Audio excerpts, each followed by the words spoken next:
رزق میں برکت کا ایک بہت بڑا ذریعہ شکر ہے۔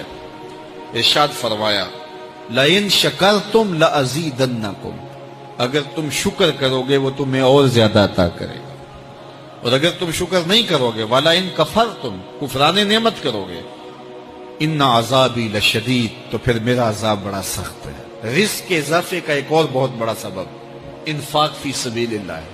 اللہ فرماتا ہے جو تم خرچ کرتے ہو تو جو چیز تم نے نکال دی اس کی جگہ اللہ تمہیں اور عطا کر دیتا ہے۔ بعض کا ہمارا یہ ہوتا ہے کہ کوئی آدمی مالی بحران میں آ گیا تو وہ کرتا کیا ہے کہ جو راہ خدا میں دینے کا کھاتا تھا پہلے اسے کلوز کرتا ہے، یہ فلاں مدرسے کو دیتے ہو یہ بھی بند کر دو، یہ مسجد کو دیتے ہو یہ بھی بند کر دو، یہ فلاں غریب کو دیتے ہو یہ بھی بند کرو، حالات ٹائٹ ہو گئے ہیں۔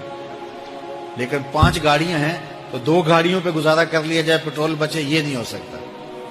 گھر کے لچھن وہی ہیں لیکن بند کہاں سے کیا؟ جہاں سے رزق آنا تھا۔ ہمیں تو یہ حکم دیا ہے جب رزق تنگ ہونے لگے صدقہ دے کے رب سے کاروبار کر لو، صدقے سے تمہارے رزق میں اضافہ ہوگا۔ یہ رب کا وعدہ ہے اور اللہ کے وعدے جھوٹے نہیں ہو سکتے۔ رزق کی برکت کا ایک اور بہت بڑا ذریعہ النکاح ہے۔ فرمایا اگر تم نکاح کرو گے تم فقیر ہو وہ تمہیں غنی کر دے گا۔ لوگ کہتے ہیں بچہ پیروں پہ کھڑا ہو لے تو پھر نکاح کریں گے، اللہ کہتا ہے تم نکاح کرو ہم پیروں پہ کھڑا کر دیں گے۔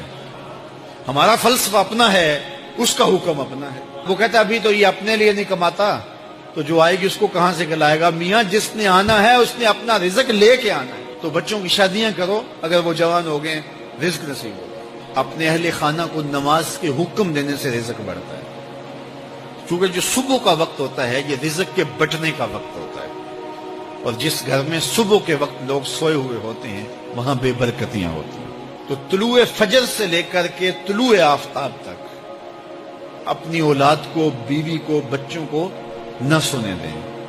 اس وقت رزق بٹنے کے لمحے ہوتے ہیں۔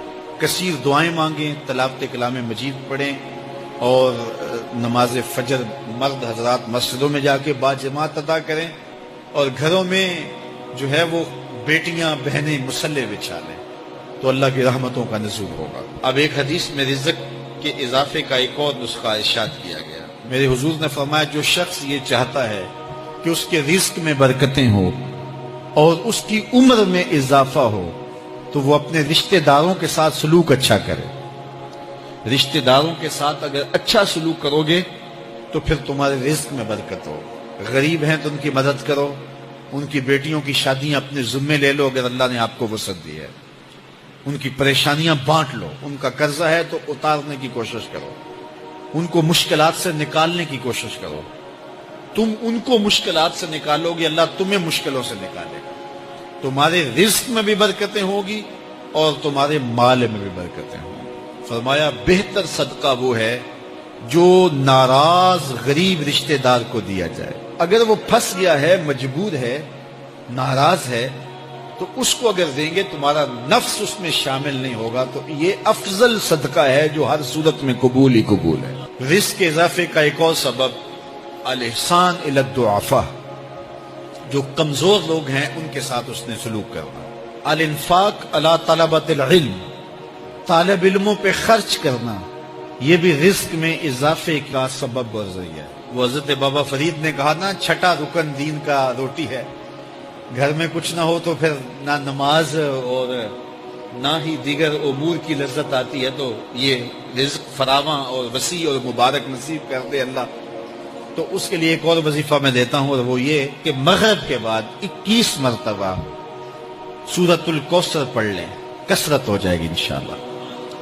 اول خدوشی پڑھ لیں، 5-7 منٹ لگتے ہوں گے، تو سورہ کوثر 21 مرتبہ روزانہ مغرب کی نماز کے بعد پڑھیں، اور اگر بہت زیادہ مسائل ہیں تو ہر نماز کے بعد پڑھ لیں، تو انشاءاللہ آپ دیکھیں گے کہ گھر میں برکتیں اترتی محسوس ہوں گی، انوار کا نزول ہوتے محسوس کریں گے۔ تو یہ وہ رزق کے اسباب ہیں، اگر ہم اختیار کر لیں تو ہم اللہ کی خاص رحمتوں کے حقدار ہوں گے۔ اللہ ہم سب کو رزق حلال، رزق وسیع، رزق سہل، رزق مبارک، رزق فراواں نصیب فرمائے۔ رزق میں برکت کا ایک بہت بڑا ذریعہ شکر ہے۔ ارشاد فرمایا